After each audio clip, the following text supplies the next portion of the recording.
વ્યક્તિ વિશેષ. વ્યક્તિ વિશેષમાં આજે આપણે વાત કરીશું ઝવેરચંદ મેઘાણી વિશે. તો ચાલો જોઈએ. ગુજરાતી સાહિત્યના આકાશમાં કસુંબીનો રંગ ઘોળનાર, લોકગીતોને કાવ્યમાં રૂપાંતરિત કરનાર અને ગાંધીજી દ્વારા રાષ્ટ્રીય શાયરની ઉપાધિ મેળવનાર તેઓ છે આ ઝવેરચંદ મેઘાણી.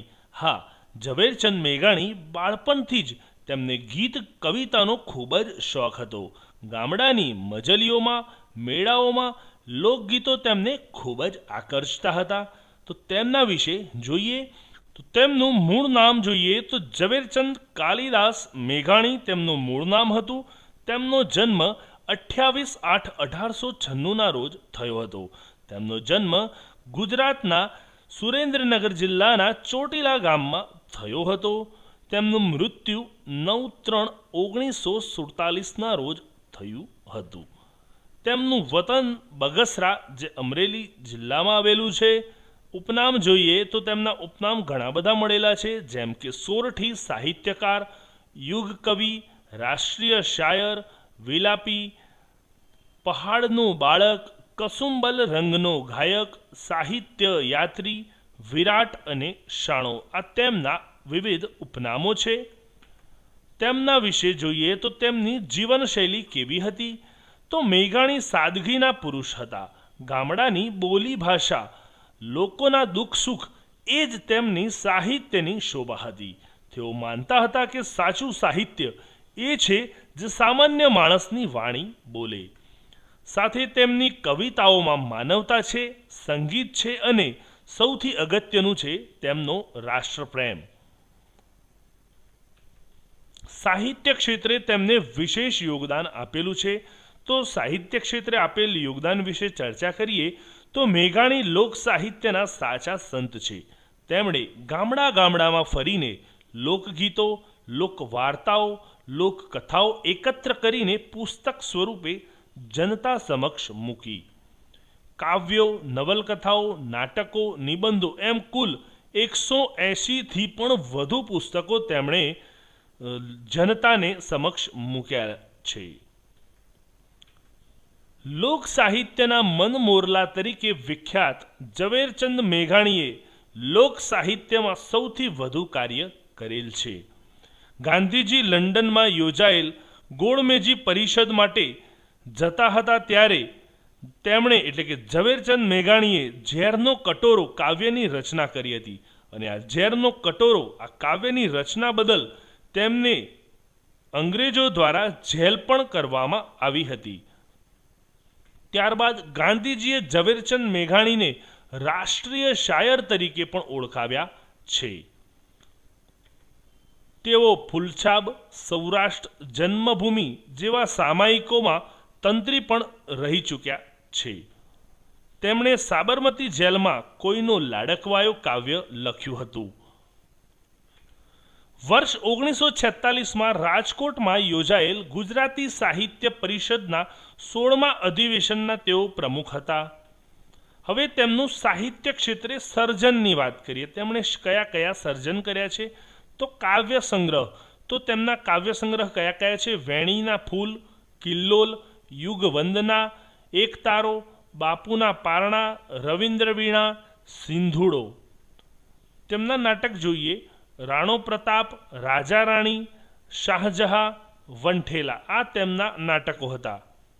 નવલકથા જોઈએ તો સત્યની શોધમાં, નિરંજન, વસુંધરાના વાલાવલા, સોરઠ તારા વહેતા પાણી, સમરાંગણ, અપરાધી, વેવિશાળ, બીડેલા દ્વાર, રાગંગાજળીઓ, ગુજરાતનો જય, તુલસી ક્યારો, પ્રભુ પધાર્યા અને કાળચક્ર આ તમામ તેમની નવલકથાઓ છે. ટૂંકી વાર્તા તો ટૂંકી વાર્તાઓ બે છે, પ્રતિમાઓ અને બીજી છે પલકારા. નવલિકાની વાત કરીએ તો કુરબાનીની કથાઓ, મેઘાણીની નવલિકા, ભાગ 1-2, દરિયાપારના બહારવટિયા, જેલ ઓફિસની બારી, પલકારા, માણસાઈના દીવા અને વિલોપન આ તેમની નવલિકાઓ છે.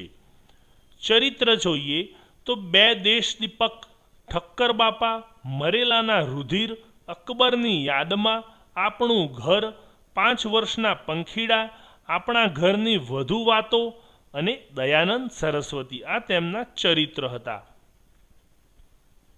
હવે જોઈએ આત્મકથા. તો પરકમ્મા અને છેલ્લું પ્રયાણ આ તેમની બંને આત્મકથાઓ છે. નિબંધ જોઈએ તો વેરાનમાં સાંબેલાના સૂર, પરિભ્રમણ ભાગ 1 થી 3, વિવેચન તો લોકસાહિત્ય પગદંડીનો પંથ, ચારણો અને ચારણી સાહિત્ય, ધરતીનું ધાવણ, લોક સાહિત્યનું સમાલોચન. ઇતિહાસ જોઈએ તો એશિયાનું કલંક, હંગેરીનો તારણહાર, મિસરનો મુક્તિ સંગ્રામ, સળગતું આઇલેન્ડ, ભારતનો મહાવીર પડોશી અને ધ્વજ મિલાપ આ તેમના ઇતિહાસ હતા. પ્રવાસ તો સૌરાષ્ટ્રના ખંડેરોમાં, સોરઠને તીરે તીરે આ તેમના પ્રવાસ હતા. લોકકથા જોઈએ તો ડોશીમાની વાતો, સૌરાષ્ટ્રની રસધાર ભાગ 1 થી 5, દાદાજીની વાતો, સોરઠી બહારવટિયા ભાગ 1 થી 5, કંકાવટી ભાગ 1 અને 2, સોરઠી સંતો, સોરઠી ગીતકથાઓ, પુરાતન જ્યોત, રંગ છે બારોટ આ તેમની લોકકથાઓ છે. સંપાદન જોઈએ તો રઢિયાળી રાત ભાગ 1 થી 4, ચૂંદડી ભાગ 1 અને 2, હાલરડા, ઋતુગીતો, સોરઠી સંતવાણી, સોરઠિયા દૂધ આ તેમના વિવિધ સંપાદનો હતા.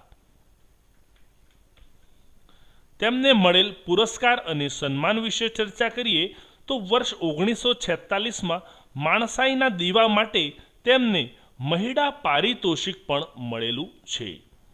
ત્યારબાદ વર્ષ 1928માં સૌપ્રથમ રણજીતરામ સુવર્ણચંદ્રક મેળવનાર ઝવેરચંદ મેઘાણી છે. તો તેમને આ બંને પુરસ્કારો પ્રાપ્ત થયેલા હતા.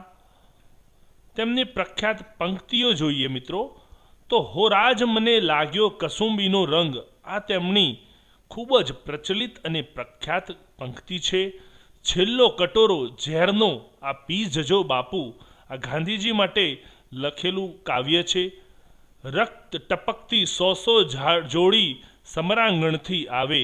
ત્યારબાદ ઘટમાં ઘોડા ઈંગને આતમ વીજે પાંખ, ચારણ કન્યા 14 વર્ષની ચારણ કન્યા, નથી જાણ્યું અમારે પંથ શી આકરત પડી છે.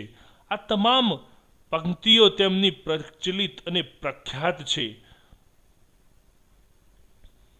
તો મિત્રો ઝવેરચંદ મેઘાણી માત્ર સાહિત્યકાર ન હતા પરંતુ એક ચેતનાવંત વિચારક હતા. તેમની કૃતિઓ આપણને હંમેશા યાદ અપાવે છે કે સાહિત્યનું સાચું કાર્ય છે જનમાનસને જાગૃત કરવું.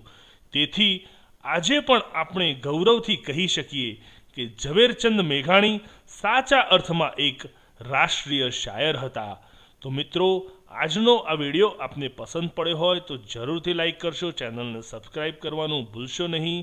સાથે વિડીયોની PDF વિડીયોના લિંક ડિસ્ક્રિપ્શનમાં આપને મળી રહેશે. ધન્યવાદ મિત્રો.